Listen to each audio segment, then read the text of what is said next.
Assalamualaikum warahmatullahi wabarakatuh. Bagaimana kabarnya anak-anak semuanya hari ini? Semoga kalian bersama dengan keluarga di rumah senantiasa dalam lindungan Allah Subhanahu wa taala, sehat walafiat. Amin. Hari ini kita akan belajar tema 1, subtema 1, pembelajaran keempat dengan muatan IPS dan PPKN. Silahkan disiapkan dulu alat tulisnya. Jika nanti ada poin penting, kamu bisa langsung mencatatnya ya. Kita awali dulu dengan baca basmalah bersama. Bismillahirrahmanirrahim. Ya, kita mulai pembelajarannya. Disimak baik-baik supaya kalian bisa paham dan mengerti ya. Lihat di sini di hadapan kalian ini ada gambar peta Indonesia. Kemarin kalian sudah mempelajari tentang letak astronomis dari Indonesia dan letak geografis dari Indonesia. Sekarang kita akan mempelajari letak geografis serta kondisi geografis dari pulau-pulau besar yang ada di Indonesia. Lihat di sini pulau-pulau besar yang ada di Indonesia. Ada Sumatera, ada Jawa, ada Bali dan Nusa Tenggara, ada Papua, ada Sulawesi dan Kalimantan ya. Nah, kita mulai di pulau yang pertama ya. Pulau Sumatera. Nah, ini adalah peta dari Pulau Sumatera. Pulau Sumatera ini luasnya adalah 473.481 km persegi. Nah, di Pulau Sumatera ini ada beberapa gunung yang dikenal oleh masyarakat. Ini sebenarnya banyak, tapi ini Ustadz hanya tuliskan beberapa ya. Ini ada Gunung Kerinci, Gunung Dempo, Gunung Lauser, Gunung Marapi. Beberapa perairan yang ada di Sumatera ada Selat Malaka, Selat Karimata, Danau Toba, Sungai Musi, dan Sungai Batanghari. Nah, kita lihat batas wilayah dari Pulau Sumatera. Di utaranya Pulau Sumatera itu ada Malaysia. Ini enggak kelihatan ya di sini, tapi ada Teluk Benggalanya. Kemudian di bagian timur Malaysia, Pulau Sumatera itu ada Selat Malaka dan ada Kalimantan. Kemudian di sebelah selatan ini ada Selat Sunda dan Pulau Jawa. Kalau di barat ini ada Samudra Hindia. Ini batas wilayahnya ya. Kemudian kita lanjut ke pulau selanjutnya, yaitu adalah Pulau Jawa. Ini adalah peta Pulau Jawa. Pulau Jawa ini luasnya adalah 108.297 km persegi. Di Pulau Jawa ini ada beberapa gunung di Jawa, ada Gunung Salak, Gunung Merapi, Gunung Semeru, Gunung Slamet, sebenarnya masih banyak lagi ya. Nanti bisa kalian cari di browsing ya. Kemudian beberapa perairan di Jawa ini juga ada Sungai Bengawan Solo, Sungai Cisadane, Waduk, Jatiluhur dan seterusnya ya. Kalian mungkin bisa browsing juga ini ya. Kemudian batas wilayah Pulau Jawa. Kalau di utara ada Kalimantan, ada Laut Jawa. Kemudian di timur ada Selat Bali dan Pulau Bali. Yang di selatannya ini ada Samudra Hindia. Dan di bagian barat Pulau Jawa ini ada Selat Sunda. Selat Sunda itu yang sini ya. Ini yang membatasi antara Pulau Sumatera dan Pulau Jawa. Ini namanya Selat Sunda. Ini yang jadi batasnya. Kalau di Sumatera tadi ada batas selatan, tapi kalau di Jawa ini bagian baratnya ya, batas bagian baratnya. Kita lanjut ke Pulau Kalimantan. Nah, ini adalah Pulau Kalimantan. Luas wilayah Kalimantan yaitu 743.330 km persegi. Kemudian beberapa gunung di Kalimantan ada Gunung Raya, Gunung Kinabalu. Kalau Gunung Kinabalu ini adanya di Malaysia ya. Kemudian beberapa perairan di Kalimantan itu ada Sungai Kapuas, Sungai Mahakam, Sungai Barito, dan Danau Bangkau. Batas wilayah Pulau Kalimantan di utara Di utaranya ini ada Malaysia, kemudian ada Laut Tiongkok Selatan.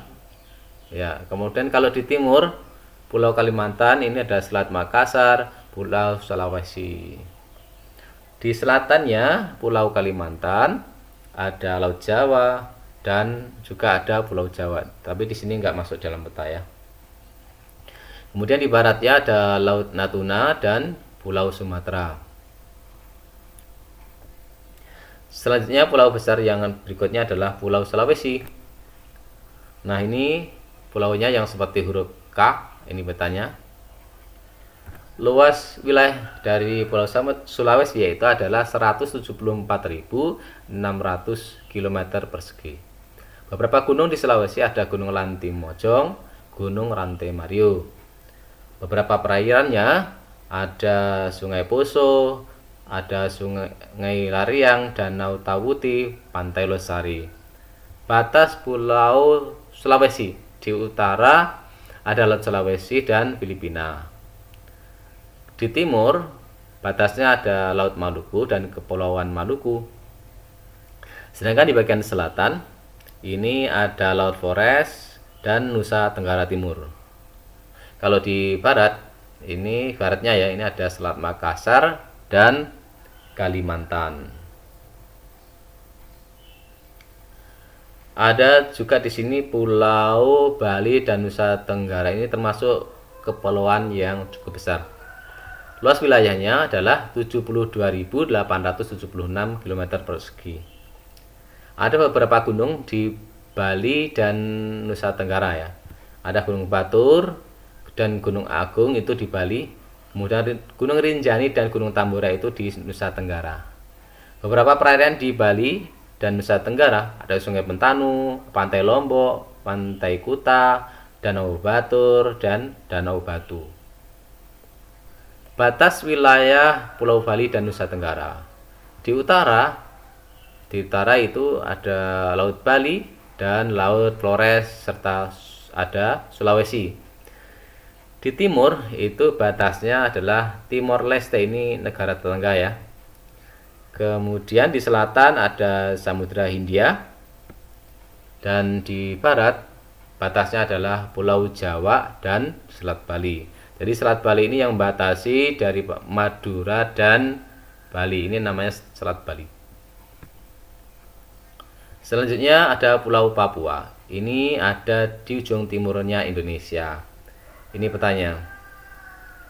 Luas wilayahnya Papua adalah 319.036 km persegi.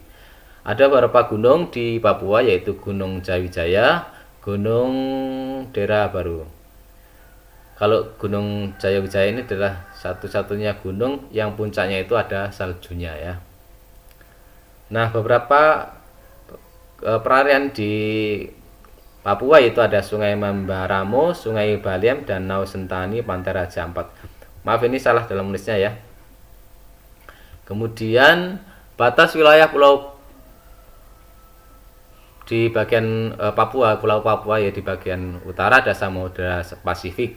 Kemudian di timur ada Papua Nugini, ini ada negara lain ya, Papua Nugini yang berbatasan langsung dengan darat. Kemudian di selatan ada Laut Arafura dan Australia. Kemudian di barat ada Kepulauan Maluku. Nah, ini adalah letak geografis dari pulau-pulau yang besar ya yang ada di Indonesia. Sebenarnya masih banyak pulau-pulau yang sangat banyak. Ada 17.000 lebih yang ada di Indonesia. Yang ini yang besar-besar saja yang kita bahas di sini ya. Jadi Indonesia terdiri dari beragam suku dan budaya. Kita harus mampu ya menjaga persatuan agar masyarakat Indonesia itu tetap harmonis.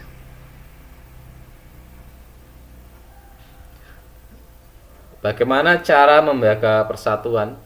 Salah satu cara menjaga persatuan yaitu dengan menjalankan sikap gotong royong dalam kehidupan sehari-hari. Ini sesuai dengan Pancasila kita. Dengan gotong royong kita diajak untuk saling menolong dan ikut merasakan beban orang lain. Gotong royong itu dapat mempererat hubungan masyarakat tanpa membedakan suku atau golongan. Jadi dengan gotong royong merupakan modal dari masyarakat Indo yang harmonis dan sejahtera. Mungkin ini saja ya penjelasan saat hari ini. Mudah-mudahan kalian bisa membantu untuk memahami dan mengerti. Selalu semangat belajar, semangat beribadah, dan jaga selalu kesehatan. Terima kasih, sampai jumpa lagi. Wassalamualaikum warahmatullahi wabarakatuh.